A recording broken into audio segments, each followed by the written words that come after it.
Hello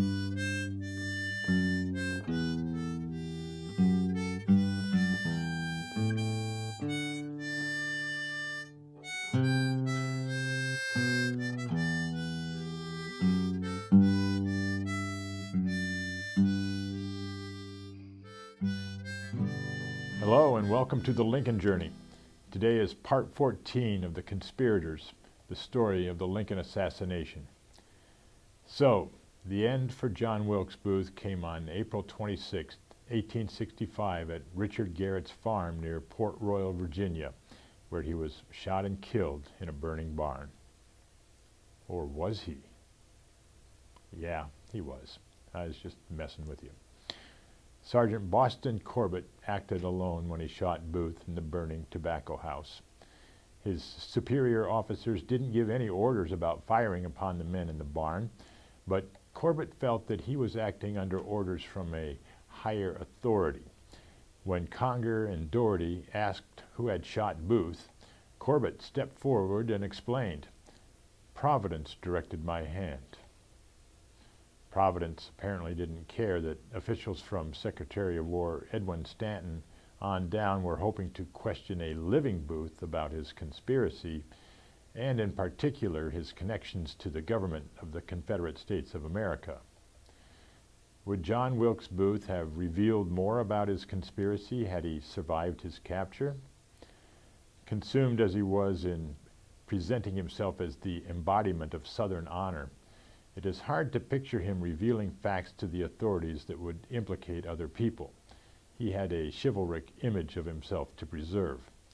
However, it soon became clear that he had created and saved evidence incriminating his fellow conspirators and others, primarily to hold the threat of exposure over the heads of people whose silence he meant to ensure. Not very gallant or gentlemanly.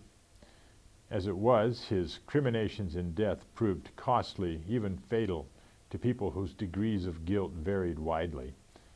On the other hand, despite strenuous efforts by the U.S. government, no reliable proof was ever uncovered that indicated the Confederate government had anything to do with Booth's plan.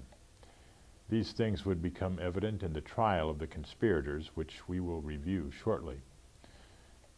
Another problem associated with not bringing Booth in alive really was proving that he was dead. Indeed, claims of his survival would extend into the 20th century. Careful examinations occurred immediately after his death and before his burial to be sure of a positive identification. But some notorious people simply aren't allowed to die. Just ask Billy the Kid, Adolf Hitler, and Elvis Presley.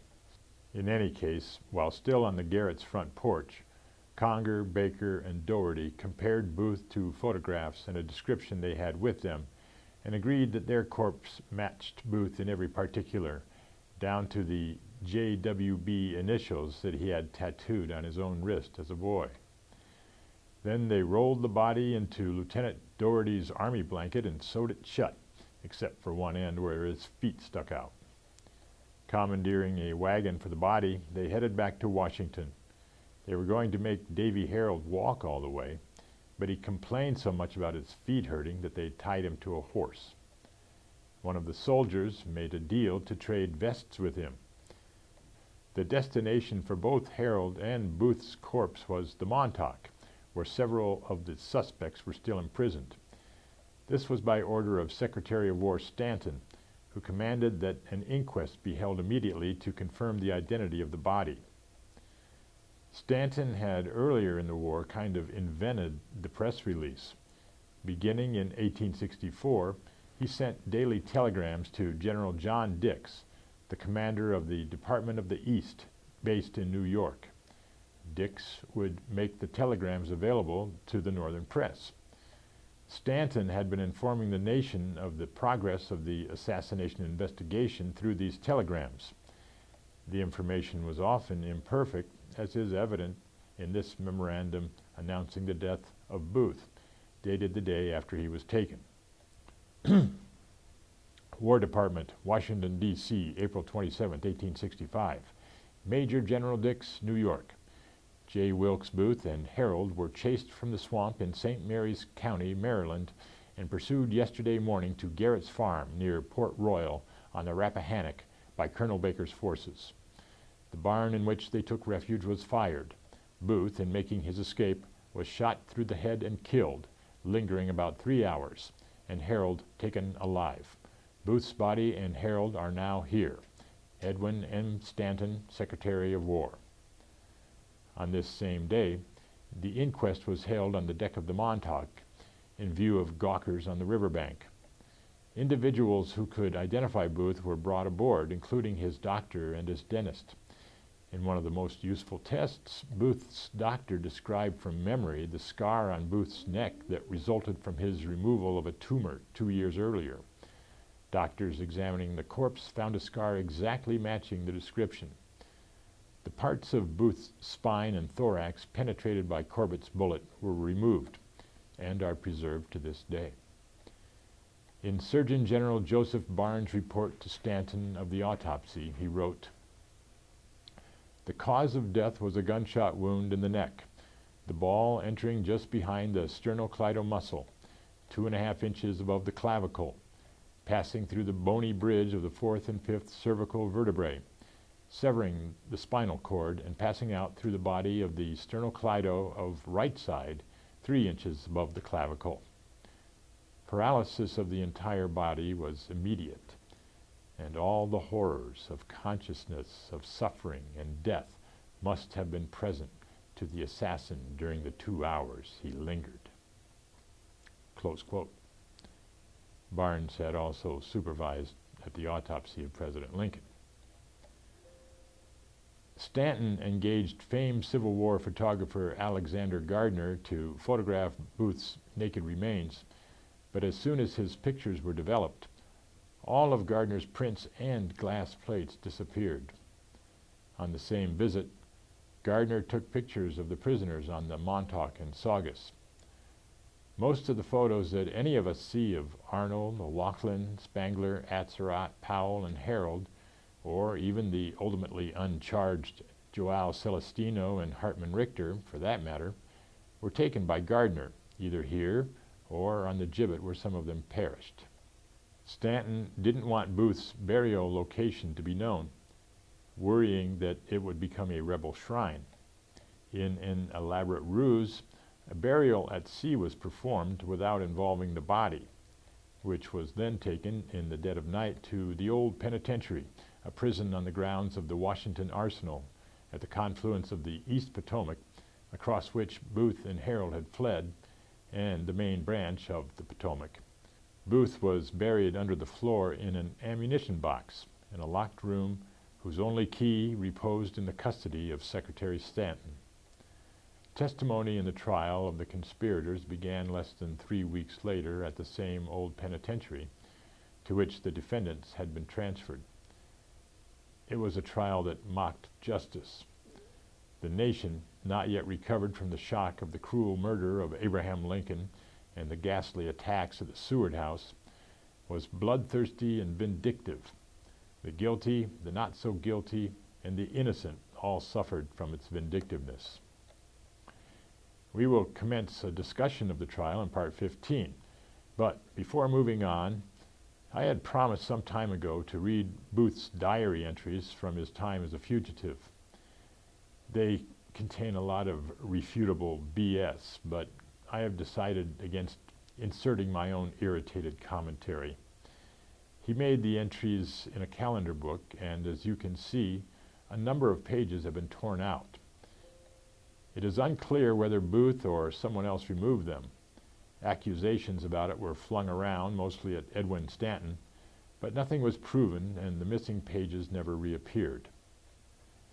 What was left were 2 entries, the first ending in the middle of a sentence, and both written before Booth and Harold had successfully crossed the Potomac. Here are those entries. Until today, nothing was ever thought of sacrificing to our country's wrongs.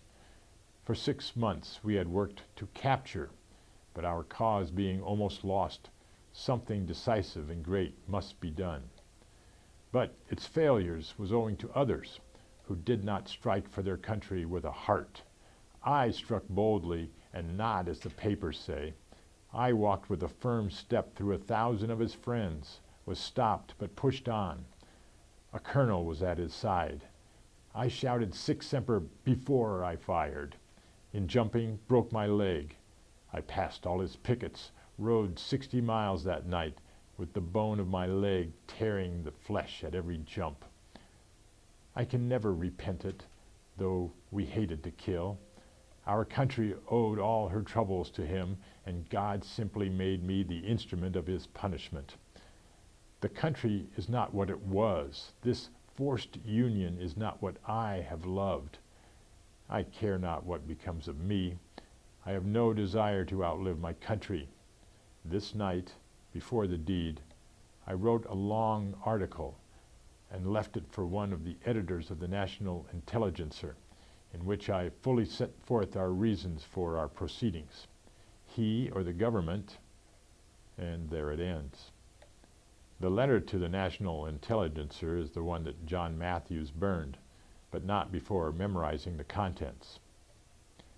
Here is the second entry.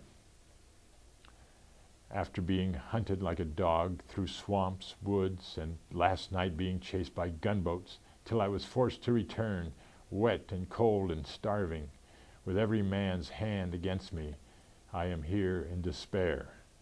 And why?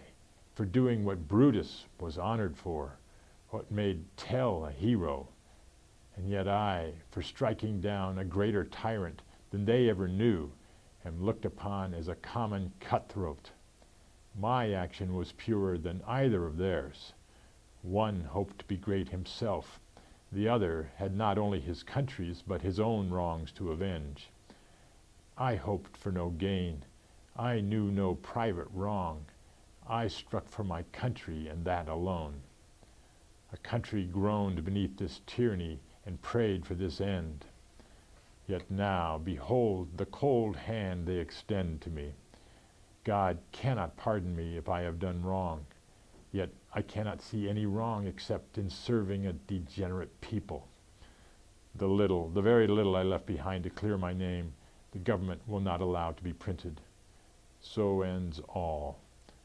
For my country, I have given up all that makes life sweet and holy, brought misery upon my family, and am sure there is no pardon in the heaven for me, since man condemns me so.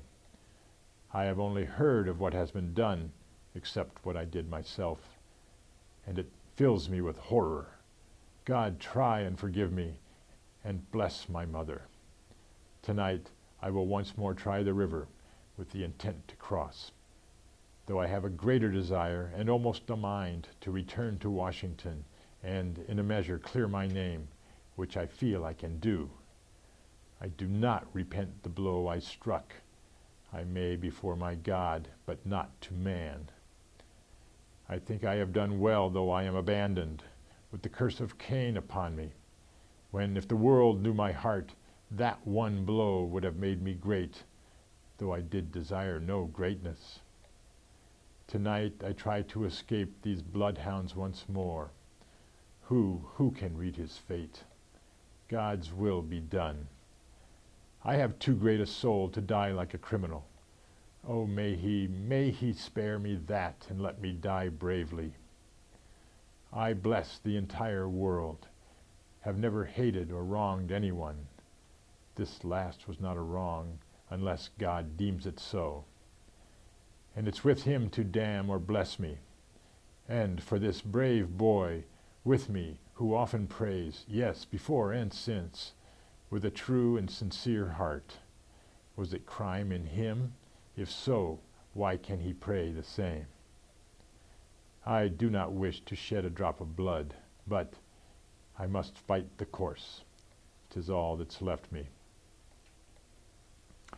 And so, with a shout out to Davy Harold and a quote from Shakespeare, John Wilkes Booth ends his written justification for his deed. Booth also wrote a long letter in the fall of 1864, justifying secession in general and his kidnapping plot in particular, which he left in a safe at the Philadelphia house of his sister, Asia Booth Clark. Her husband, John Sleeper Clark, turned it over to government officials and to the Philadelphia Inquirer, which published it on April 19th, while Booth was still at large. I will read just a paragraph from it to give you Booth's justification for slavery, since that is the root cause for which he found it necessary to kill the president. This country was formed for the white, not the black man. And looking upon African slavery from the same standpoint held by the noble framers of our Constitution, I, for one, have ever considered it one of the greatest blessings, both for themselves and us, that God has ever bestowed upon a favored nation. Witness heretofore our wealth and power. Witness their elevation and enlightenment above their race elsewhere. I have lived among it most of my life, and have seen less harsh treatment from master to man than I have beheld in the North from father to son.